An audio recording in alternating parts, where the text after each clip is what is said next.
সুপ্রিয় চাকরি প্রত্যাশী ভাই বোনেরা, আশা করি সবাই ভালো আছেন। আজকের ভিডিওতে আপনাদের সবাইকে স্বাগতম। তো আজকে আমরা এমন কিছু ওয়ার্ড দেখব যেগুলোর নাউন এবং ভার্ব উভয় একই রকম হয়।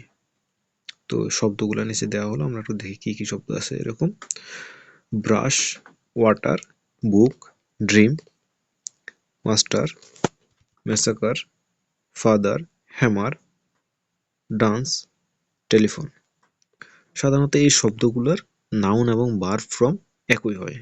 তো এই শব্দগুলো থেকে কিন্তু বিভিন্ন চাকরির পরীক্ষায় অনেকগুলো প্রশ্ন আসছে। এখন আমরা প্রশ্নগুলো দেখি। তো 1 নম্বর প্রশ্ন, which word is both a noun and a verb? মানে নাউন এবং ভার্ব একই এরকম শব্দ কোনটি? তো আমরা একটু আগে এরকম শব্দ পড়ছি কি, ব্রাশ। তাহলে আমাদের কারেক্ট আনসার হলো option D. The word telephone is use as dash. Telephone শব্দটা ব্যবহৃত হয় কি হিসেবে ব্যবহার করা হয়? টেলিফোন শব্দটা আমরা জানি টেলিফোন শব্দটা নাউন এবং ভার্ব উভয়ই হতে পারে। তো আমাদের এখানে কারেক্ট আনসার হবে option D, both noun and verb.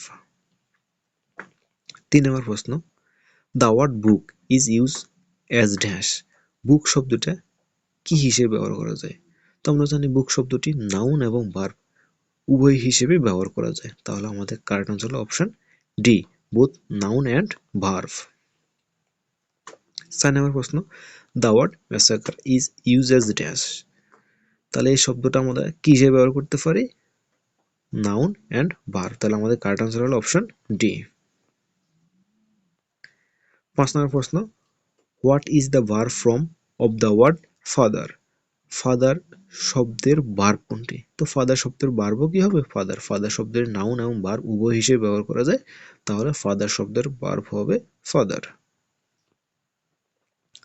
6 নম্বর প্রশ্ন, which word can be used as noun and verb? মানে কোন শব্দটি নাউন এবং ভার্ব উভয় হিসেবে ব্যবহার করা যায়? তো এরকম শব্দ আমরা পড়ছি যে কি আছে, বুক। তাহলে আমাদের কারেক্ট আনসার হলো option C. Which word is both a noun and a verb? মানে কোন শব্দটি নাউন এবং ভার্ব উভয় হতে পারে? তো এরকম শব্দ আছে কি, ওয়াটার। তাহলে আমাদের কারেক্ট আনসার হলো অপশন বি। তো আজকে এই পর্যন্ত, সবাই ভালো থাকবেন, ধন্যবাদ।